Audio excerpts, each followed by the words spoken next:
జగన్ మొన్నటిదాకా రోజా, కొడాలని, వల్లభనేని వంశీ, అనిల్ కుమార్ యాదవ్ వ్యక్తులు కూడా జగన్మోహన్ రెడ్డి ఇల్లు అనే చెప్పారు కానీ అధికారంలో ఉన్నన్ని రోజులు. ఇప్పుడు ప్రతిపక్షంలో రాగానే ఏమి కనీసం ప్రతిపక్షం కూడా లేదు. ఇప్పుడు వెళ్ళి ప్రశ్నిస్తే ఆ ప్యాలెస్ని లోపలికి వెళ్తే ఒక బాత్రూమ్ ట్రబ్బులు అంట, టైల్స్ అంట, ఇంటీరియర్ మెటీరియల్స్ అంట. ఎవరికి అవసరం? నువ్వు మనిషివేగా, నువ్వు ఒక సామాన్యుడివే కదా. జనాలు ఎంచుకుంటేనే కదా నువ్వు ముఖ్యమంత్రి అయింది. అది టూరిజం. మరి టూరిజం అన్నప్పుడు లోపలికి ఏముంది? ఇల్లు కదా. ఇల్లు ఒక టూరిజమా? అవసరమైతే మోడీ ఉంటాడు, అంబానీ ఉంటాడు. ఈ డైలాగులు ఎందుకు? వాళ్ళ కోసం కట్టాము, మళ్ళీ మాదే ప్రభుత్వం వస్తుంది అనుకుందాం అన్నట్టే వీళ్ళు చేసుకున్నారే కానీ ఇలా శాంతం ఓడిపోతామని మనసులో అలాగే ఉంది కానీ బయట పెట్టల ఉంది. అందుకే ప్రజలు కూడా బాగా తిరస్కరించేసి శాంతం దిగజార్చేసి ప్రతిపక్షం అనేది లేకుండా చేశారు.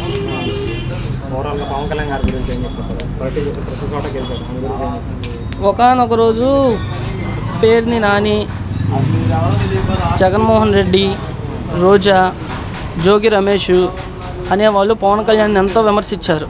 ఒక బచ్చాగాడివి, ఒక చెప్పు చూపిను, 2 చెప్పులు చూపిస్తా, నీకే ఉన్నాయా, ఫస్ట్ ఒక చాటు పోటీ చేయలేకపోయావు, మళ్ళీ నీకు పార్టీ ఎందుకు, పార్టీ ఎత్తవచ్చు కదా, నువ్వు పొత్తు గిత్తు అన్నారు.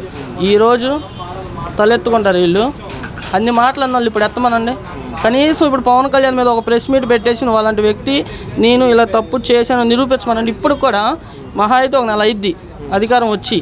ఈ నెల రోజుల్లో పవన్ కళ్యాణ్ని ఒక్కరోజు నీ మిస్టేక్ చేశానని నిరూపించమనండి. మరి అప్పుడు అన్నారు కదా మాటలు, ఇప్పుడు చూపించమనండి.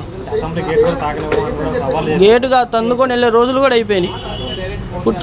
కుర్చేసి కూర్చోబెట్టారు కదా జనాలే. మరి వీళ్ళని ఏం చేశారు? ఊర్లో తరిమి కొడతారు. ఇంకా టైం ఉంది, కంగారు ఏం లేదు. 100 మాటలు బయటకు వస్తాయి.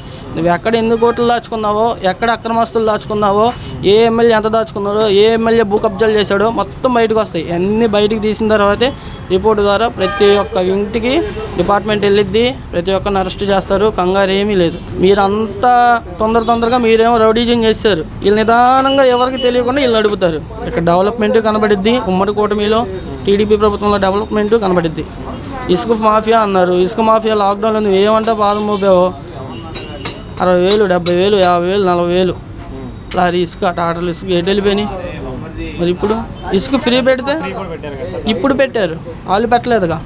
వాళ్ళు లాస్ట్ టైం టీడీపీ హయాంలో కూడా ఇసుక ఫ్రీనే ఉంది, మళ్ళీ ఇప్పుడు పెట్టారు. మళ్ళీ వీటి మీద వీళ్ళు ఎలా కబ్జా చేస్తున్నారని వీళ్ళకి తెలియట్లా.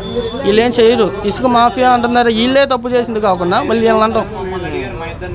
అది వాళ్ళకి తెలియాలి.